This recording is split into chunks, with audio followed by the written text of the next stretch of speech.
Hello everyone, welcome back to my kitchen.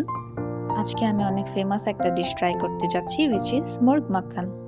At first আমি নান রুটিটা usual ওয়েতে east দিয়ে বানিয়ে নিই।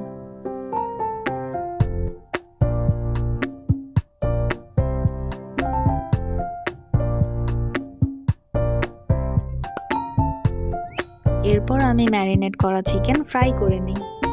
ম্যারিনেটের জন্য আমি আদা, রসুন, হলুদ, ধনে গুঁড়া, মরিচ গুঁড়া, গরম মশলা এগুলো ব্যবহার করে নিই। এরপর আমি লিকুইড ক্রিমটি একটি পাত্রে ঢেলে নিই। এরপর এক এক করে চিকেন পিসগুলো ক্রিমে দিয়ে মিক্স করে নিই।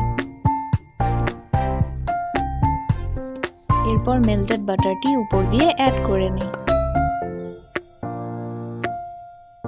ধনিয়া পাতাগুলো দিয়ে দিই।